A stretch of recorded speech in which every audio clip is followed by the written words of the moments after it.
ሰሞኑ የኔና የዳዬ ሰውነት ክብደት በጣም እየጨመረ ነው። ምን ማድረግ እንዳለብን እስኪ ንገሩን። እኔ በበኩሌ ፋቲ የሆኑ ምግቦችን ለስጋ በርገርና መብላት ላቆም ወስኛለሁ። ነገር ግን ለዛሬ ብቻ ዳዬ በጣም የሚወደውን ክሬሚ ማካሮኒ አብረን እንስራ። ይሄን ከሰራውና ከበላውኝ በኋላ ከዚህ በኋላ ቬጂቴሪያን ነው መሆነው። በቃ ሳላድ ምናምን ለመብላት የሰኩት እግዚአብሔር ይርዳኝ። ስኳር ነገሮችን፣ ጣፋጭ ነገሮችን እና ሶፍት ድሪንኮችን ለመቀነስ ወስኛለሁ። እስኪ እንግዲህ ካስቻለኝ አንድ ላይ እናያለን። ግን ወስኛለሁ የምር ይሄንን ሰውነቴን ነው የምፈልገው። ከዚህ መጨመር አልፈልግም እና የዳዬን ባላቅም እኔ ከዚህ በኋላ በይፋ ፋቲ ምግቦችን አቁሜያለሁ እና ዛሬ ይሄን የመሰለ ክሬሚ ማካሮኒ ሰርችለታለሁ። ዳዬ ሁሌ እጄን እየሳመው የሚበላው ምግብ ነው። እናንተም በየቤታችሁ ይሄው አሰራሩን ከዚህ ላይ አይታችሁ ሞክሩት። በጣም ነው የሚጣፍጠው። እንደኔ ደግሞ ውፍረት ለመቀነስ ያሰባችሁ ይሄንን ምግብ እንዳትሞክሩት።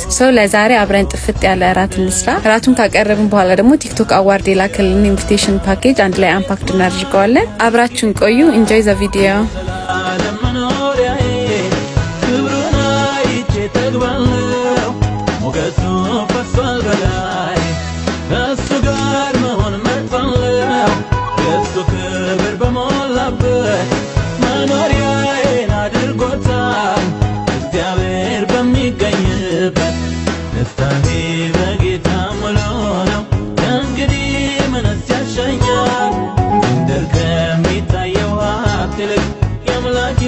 ፍቅር ማርኮኛል ደስና ከበሬታ አላፊ ነው ትቼዋለሁ አምላኬ ክብር ባለበት የኔስ አገር በሰማይ ነው ቃሉ እንደሚናገረው ሃሌሉያ እኔስ ማረፊያዬ ጌታ የዘላለም መኖሪያዬ ክብሩን አይቼ ጠግባለሁ ሞገሱ ፈሷል በላይ ከእሱ ጋር መሆን መርጣለሁ የእሱ ክብር በሞላበት መኖሪያዬን አድርጎታል እግዚአብሔር በሚገኝበት ደስታዬ በጌታ